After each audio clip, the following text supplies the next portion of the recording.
मेरा ठीक से व्यवहार नहीं रहा। फिर डिवोर्स होने के बाद 4 साल मैं वैसे ही रहा और उसके बाद मेरे घर वालों ने बहुत प्रेशर किया और मैंने दूसरी शादी की और 2 साल हो गए, आज भी हमारे और मेरी पत्नी की मेरी जमती नहीं है। तो मैं मेरी गलती है या भगवान मेरे साथ ऐसा क्यों कर रहे हैं? एक तो मैं डॉक्टर साहब आपको नाम नहीं लूँगा, लेकिन मैं इतना ज़रूर कहना चाहता हूँ कि ये जो आपने अपना इतना निजी प्रश्न मुझे पूछा और मैं साई वाणी के इस प्लेटफ़ॉर्म पे इसलिए बोलना चाहता हूँ, क्योंकि ये प्रश्न ही रोज़मर्रा की ज़िंदगी के प्रश्न हैं। मैं बहुत ही विश्वासदायक आपके साथ आज साई वाणी को प्रारंभ करो और जारी रखो इसी विचारधारा के प्रति हमने पूरे विश्व को, साई के सभी भक्तों को हमने एक ऐलान किया और अन्न वस्त्र निवारा, रोटी कपड़ा मकान शिक्षा और आरोग्य के प्रति हम कटिबद्ध रहे। और हम उन्हीं लोगों से आज करुणा के साथ, बुद्ध ने जो सबसे पहला गुरु मंत्र अपने सभी शिष्यों को दिया वो था करुणा। और करुणा अंदर से आती है, करुणा बाहर से नहीं आती। ये अंदर से आई हुई करुणा अपने जीवन की शक्ति होती है और वो वही भक्ति से जुड़ी जाती है जिसे हम कुछ करना चाहते, कुछ पाना चाहते, कुछ जीवन में कहीं पहुंचना चाहते। और वो जो पहुंचना है, वो जो कुछ करना है, वही अपनी जिंदगी है।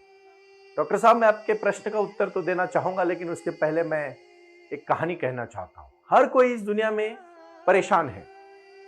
एक 80 साल का इंसान बहुत ही बीमार था, उसको बहुत बीमारियां थी, लेकिन अकेला था। रोजमर्रा की जिंदगी के लिए जीने के लिए काम तो करना पड़ता है। वो काम करता था, जंगल में जाता था, कुछ लकड़ियां तोड़ता था, गांव में आके बेचता था और उससे फिर जो पैसा मिलता था उसके गुजरान करता था। पूरी तरह से थका मांजा था। और एक दिन वो बहुत परेशान होता है और कहता है, भगवान, ये यमराज अब मुझे आके उठा क्यों नहीं लेते? असल में थोड़े ही समय के बाद सच्ची में उसको लगता है कि कोई पीछे से आया है और उसके कंधे से ठंडा हाथ रखा है। वो थोड़ा घबरा जाता है, इधर उधर देखता है, कोई दिखता नहीं, फिर भी उसको लगता है कोई है, हाथ रखा है। और वो बहुत देरी करके पूछता है, शक्ति से पूछता है, कौन है पीछे? तो सामने से शांति से आवाज आती है, मैं मृत्यु हूं। आपने अभी अभी मुझे याद किया, मैं आपको प्रसन्न हुई हूं, आप क्या चाहते हो, चलो मेरे साथ। तो वो एकदम घबरा जाता है। उसको ठंडी के दिन में भी पसीना आना शुरू हो जाता है और जैसे ही पसीना आता है फिर वो कहता है, आपको मैंने बुलाया? हाँ, मुझे अभी याद आया, मैं बहुत बड़े लकड़ियां लेके जा रहा था ना, तो ये गड्ढा देखो, नीचे लकड़ियों का खड्डा जो मैंने इकट्ठा किया था, जो पूरी लकड़ियां और एक साथ बांधी थी, वो नीचे गिर पड़ी। अभी मैं इस जंगल में, मुझे मेरे सर पे उठा के देने वाला कोई नहीं था, आप आए हो, अच्छा हुआ। प्लीज मेरे सर पे ये लकड़ियां रख दो, क्योंकि मुझे गांव जाके उसको बेचना है और मुझे रोजी रोटी कमानी है। कहानी का मतलब यह है कि हम सिर्फ कहते हैं, हम पूरी तरह से समर्पण नहीं देते। डॉक्टर साहब, मैं आपको कहना चाहता हूं कि दुनिया में हर दूसरा अच्छा लगता है और जब तक हमारा मन प्रसन्न नहीं होगा, हम दूसरों के मन को प्रसन्न नहीं कर सकते। रोजमर्रा की जिंदगी के हजारों प्रश्न लेके शिरडी के साई बाबा के दरबार में जब बाबा शाम को द्वारका माई से चावड़ी तक जाते थे, उस समय उनकी एक छोटी सी यात्रा निकलती थी। एक बार बाबा मस्जिद में बैठते थे, एक बार बाबा मंदिर में बैठते थे। दोनों ने अपनाया था बाबा ने सभी को, और उनके प्रश्न जब पूछते थे तो बाबा उनको सही मात्रा में उनको उनके सवाल का जवाब देते थे और लोग अपनी समस्या छूट के आगे चले जाते। आज भी बाबा ने जलाई हुई धुनी चालू है शिरडी में। वो धुनी आज के जगत में कौन सी धुनी है? तो वो क्रांति की धुनी है, वो प्रसन्नता की धुनी है, वो शक्ति की धुनी है, वो भक्ति की धुनी है। आपने जब शादी की डॉक्टर साहब और 4 साल के पहले आपका डिवोर्स हो गया, घटस्फोट हो गया, आप अलग हो गए, आपको लगा कि अब मैं छुटकारा पा चुका हूं, अभी किसी सुंदर सुशीला और शालीन लड़की से मैं शादी करूंगा, और 2 साल शादी को हो गए आपके, और फिर आपको वही समस्या जूझ रही है। इसका मतलब मैं आपको नाम नहीं रख रहा हूं, लेकिन आप जो अपेक्षा लेके बैठे हो उसको पूरा करना जरूरी होगा। पहले आपको मन को शुद्ध करना पड़ेगा डॉक्टर साहब। मैं साईं बाबा का ये प्रश्न आप इसी साईं बाबा के दरबार में मैंने इसलिए लिया है कि ये एक अकेले डॉक्टर साहब की नहीं, बहुत सारे मेरे भाई बहनों की समस्याएं हैं। और आज तक इंटरनेट के जमाने में आईटी के सेक्टर में तो बहुत सारी समस्याएं आती है। मेरे DK Sai legal law firm में हर दिन ऐसे हजारों प्रश्न जो फैमिली से रिलेटेड होते हैं, महिलाओं के रिलेटेड होते हैं, भाई और बहनों को रिलेटेड होते हैं, वो हमारे इसमें आते हैं। कहना मुझे इतना ही है कि जब तक हम अपने अंदर के दर्पण को ठीक से नहीं समझ पाएंगे तब तक दूसरों से अपेक्षा करना उचित नहीं है। पहले अपने मन को जानो, अपने मन को खंगालो, अपने मन को ध्यान धारणा से शुद्ध करो और भक्ति के उस चरम अवस्था पे पहुंचो जहां आपको पूरी दुनिया अच्छी लगने लगे। और फिर देखना, जब एक बार मन प्रसन्न हुआ पूरी दुनिया प्रसन्न लगती है। जब एक बार मन ने ठान लिया कि सब कुछ अच्छा है तो सब कुछ अच्छा दिखने लगेगा। अगर आपका मन हमेशा देखेगा कि सब कुछ बुरा है तो आपको सब बुरा दिखेगा। मैंने कहा लकड़हारा जीना नहीं चाहता था, मरना चाहता था, लेकिन जब असल में मौत उसके सामने आई तो वो डर गया। अकेलापन को आप डरते हो डॉक्टर साहब, नहीं तो फिर आप दूसरी शादी नहीं करते। अगर आपने दूसरी शादी की है तो अभी आपको एडजस्टमेंट करना पड़ेगा। एक तड़जोड़ के बगैर जिंदगी नहीं है। कहीं भी पांचों उंगलियां भी समान नहीं है, लेकिन इसको पांचों उंगलियों को बल के मुट्ठी बनती है। वो कहीं अगर आपकी पत्नी आपसे कुछ बोल रही है तो आप 2 कदम पीछे आइए, कभी कभी 4 कदम आगे जाइए, लेकिन आपको आगे पीछे ये प्लानिंग आपके जीवन में रखना पड़ेगा, बैलेंस रखना पड़ेगा। और बिल्कुल मन में जो भी आपके मन में विचार है उसको शांति से स्पष्टता के साथ उनको एक बार कहो। क्योंकि देखो, अब दूसरी हो गई, तीसरी हो गई, चौथी हो गई, पांचवी हो गई, अब कितनी भी शादियां करो, जिंदगी में कभी आपके परफेक्शन आपके मन में नहीं आएगा। क्योंकि ये साई वाणी का गुरु मंत्र है कि आप प्रारंभ करो, जारी रखो, लेकिन उसके पहले कौन सा क्रिया करो। मेडिटेशन एक ऐसी शक्ति है, आपको बहुत बड़ी समझदारी देती है। और जब वो समझदारी आपको देती है ना, तो बहुत सारी समस्या यूं ही हल हो जाती है। बिना किसी प्रयास के, मेडिटेशन के माध्यम से, समझदारी से लेने हुई चीजों से आप मसला हल कर सकते हो। एक छोटी सी कहानी है, मैं जरूर कहना चाहूंगा। कहानी बड़ी प्रीतिपूर्ण है, कहानी को ठीक से समझिए। एक राजा अपनी प्रजा के लिए बहुत कुछ करता था, बहुत उसकी देखभाल करता था, सबका ख्याल रखता था। और एक बार उस राज्य में एक अफवाह फैली जाती है कि जो भी गांव के, नगर के कुएं का पानी पिएगा, उस पानी में किसी ने जहर डाला है और वो जहर पीने से सब लोग पागल हो चुके हैं। लेकिन राजा खुश हो जाता है। राजा कहता है, मैं तो राज्य के, नगर के कुएं का पानी पीता ही नहीं हूं। मैं, प्रधान, वजीर और मेरे कुछ खास सैनिक और रानी साहिबा, हम सिर्फ हमने राजमहल के अंदर के कुएं का पानी पीते हैं। फैल गई पूरी तरह से जो अफवाह होती है तो वो जल्दी फैलती है। सबने ऐसा अर्थ निकाला कि जो भी नगर के, राज्य का पानी, कुएं का पानी पिएगा वही सिर्फ अच्छा आदमी रहेगा, जो नहीं पिएगा वो पागल हो जाएगा। और सबको पता चलता है कि राजा और कुछ सैनिकों ने और रानी ने पानी नहीं पिया है, मतलब वो पागल है, उनको पकड़ के मारो। और सब राज्य के लोग राजमहल की तरफ दौड़ते, तो राजा डर जाता है और वो पूछता है अपने वजीर को, अब क्या करे।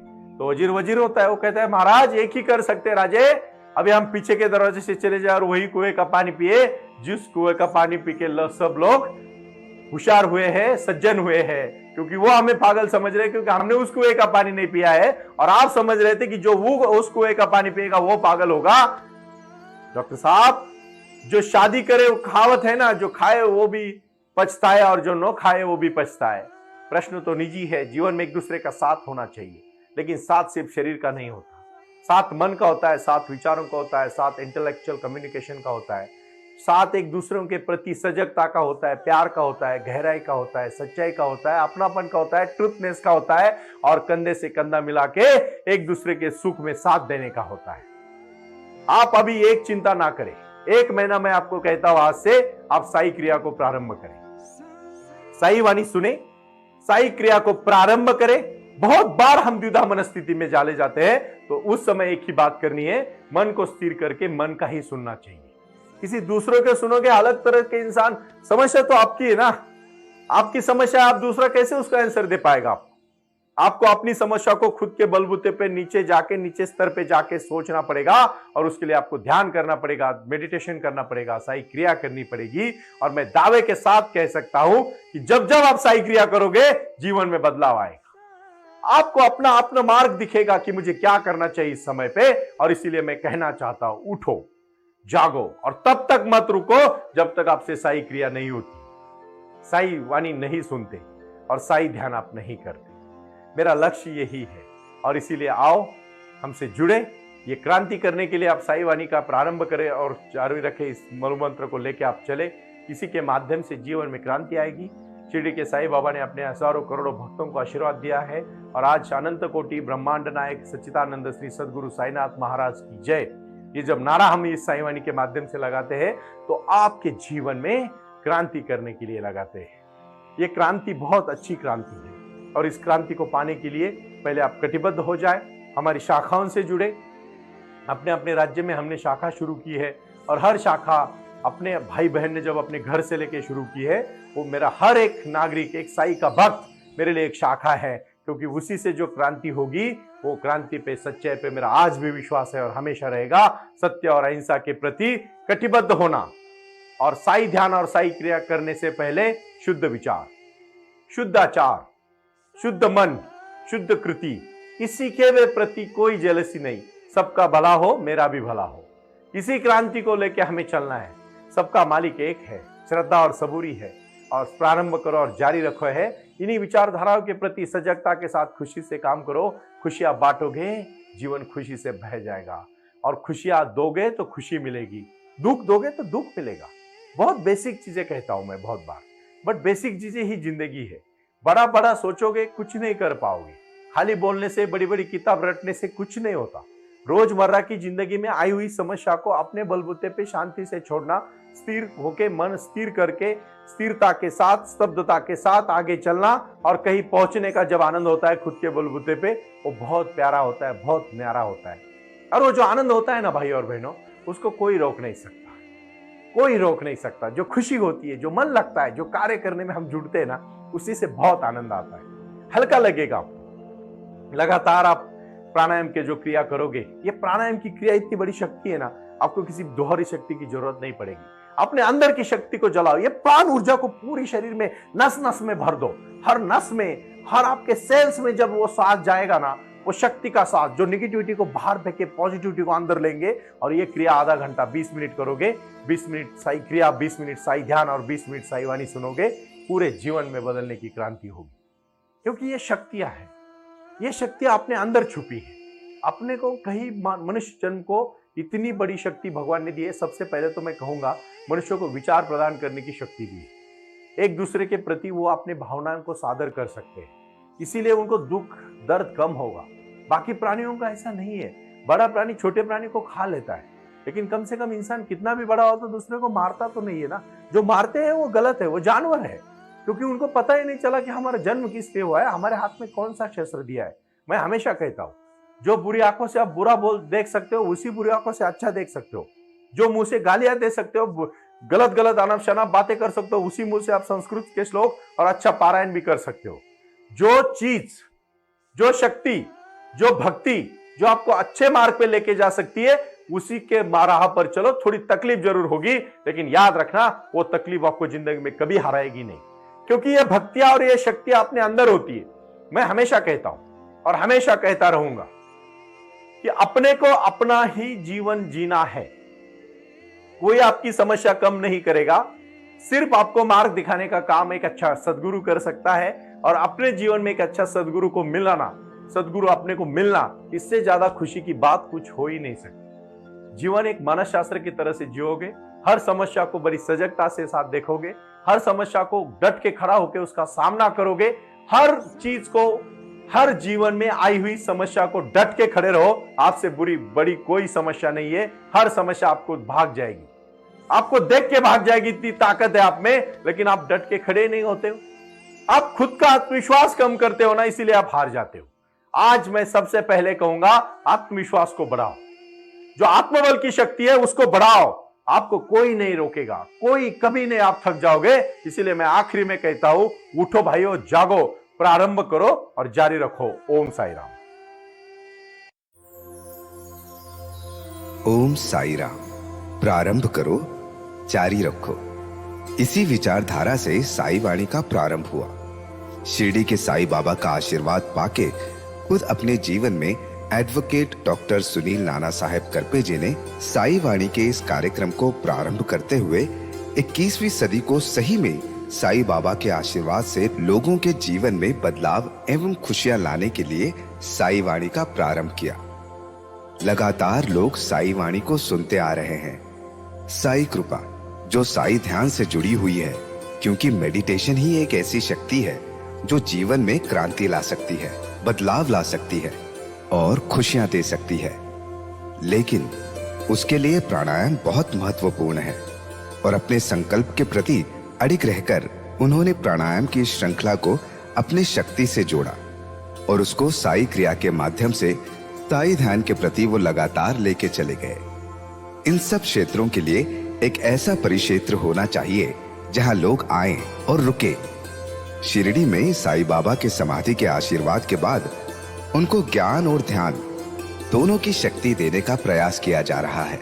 इसीलिए साईं बाबा की 65 फुट हिंदुस्तान की सबसे बड़ी प्रतिमा बनाकर वहां बाबा का मेडिटेशन सेंटर खोला गया है। साई आंगन इस नाम से यह जाना जाता है।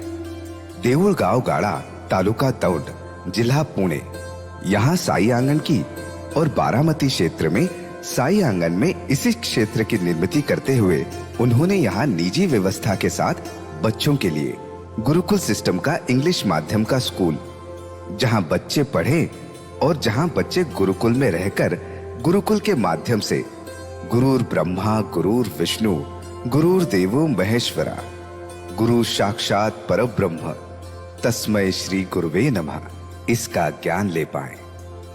इसी के लिए इसे पूरी तरह से सीबीएसई एवं गुरुकुल के माध्यम से बच्चों को एक सुजान एवं भारत का एक ज्ञानी और अच्छा नागरिक बनाने के लिए वे ये कर रहे हैं। उसी के साथ हेल्थ इज वेल्थ कहते हैं कि शरीर ही सबसे महत्वपूर्ण संपदा है और उस संपदा को आयुर्वेदा के माध्यम से लोगों को जोड़ना चाहिए। इसीलिए उन्होंने यहाँ साई वाणी आयुर्वेदा हॉस्पिटल की भी निर्मित की है और उस कार्य के लिए वो पूरी तरह जुड़ चुके हैं। पूरे विश्व से लोग साई क्रिया और साई ध्यान के माध्यम से जुड़ रहे हैं और इसीलिए उन्होंने साई वाणी trust.org इस ई कॉमर्स की भी स्थापना की है। इस ई कॉमर्स के माध्यम से हजारों करोड़ों भाई बहन को उन्होंने व्यापार करने के लिए प्लेटफॉर्म दिया। उनकी कला, उनकी क्षमता, उनका ज्ञान लोगों तक पहुंचाने के लिए साई वाणी trust.org बहुत बड़े लेवल पर महत्वपूर्ण प्रयास कर रहा है। इसीलिए यहाँ आए। ये बाबा की नगरी है। यहाँ बाबा का विज्ञान, बाबा का आशीर्वाद एडवोकेट डॉक्टर सुनील नाना साहब करपे जी के साथ लोगों तक पहुंच रहा है। हमसे जुड़े रहने के लिए आज ही साई वाणी के ऑफिशियल यूट्यूब चैनल को सब्सक्राइब करें या अधिक जानकारी के लिए संपर्क करें 9604050607। ओम साई राम। प्रारंभ करो, जारी रखो।